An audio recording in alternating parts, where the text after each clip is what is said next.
৪৪ বলে ২৩, ২ বলে ০, ২৮ বলে ৪, ৪২ বলে ৩২, ৩৫ বলে ১২।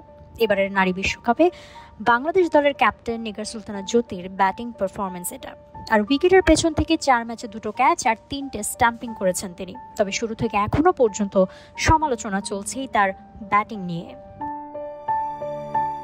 অস্ট্রেলিয়া ম্যাচের আগেও ক্যাপ্টেনকে প্রশ্ন করা হয়েছিল ভুগছেন কিনা কোনো মনস্তাত্ত্বিক সমস্যায়। সে অভিযোগ স্পষ্টতই উড়িয়ে দিয়েছিলেন তিনি।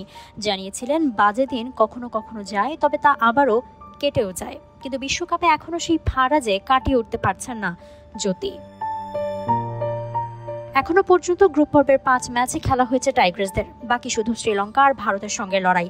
কিন্তু পুরো বিশ্বকাপ জুড়ে কোথাওই খুঁজে পাওয়া যাচ্ছে না চিরচেনা জ্যোতিকে। অথচ বিশ্বকাপের আগে বিকেএসপি থেকে সিলেট, কক্সবাজার সবখানে ব্যাট হাতে লম্বা সময় অনুশীলন করতে দেখা গেছে তাকে। কিন্তু সেই ফল মিলছে না বিশ্ব আসরে। সব মশার বিরুদ্ধে সুরক্ষা দিতে এলো বসুন্ধরা এক্সট্রিম অ্যারোসল, মশার বিরুদ্ধে এক্সট্রিম সুরক্ষা। রানের সংখ্যার স্ট্রাইক রেটই শুধু না, অনেকের চোখেই বিচ্ছে আউট হওয়ার ধরনও। আর সবচেয়ে বড় কথা, যেই ম্যাচগুলোতেই ব্যাটিং বিপর্যয়ে পড়ছে দল, সেই ম্যাচগুলোতে সামনে থেকে নেতৃত্ব দিতে পারছেন না জ্যোতিও। ব্যাটিং কোচের কথাতেও ছিল ঘুরে দাঁড়ানোর আশা, তবে জ্যোতি সে আশার দ্বীপ জ্বালাতে পারেননি এখনো।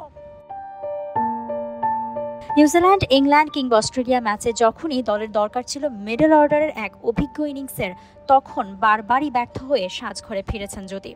তরুণ তারকায় ভরা দলে ব্যাটিংয়ে যায় একটু প্রাপ্তি তার রাবেয়া স্বর্ণাদের কোচি হাতেই। বাকিদের না ব্যাটিং বদলানো গেছে, না বদলেছে ম্যাচের ফল। শেষ ২ ম্যাচে এর কোনো কিছু আদৌ বদলাবে কিনা তা নিয়ে প্রশ্ন থাকছেই। জুহাইরা মৌ, টি স্পোর্টস।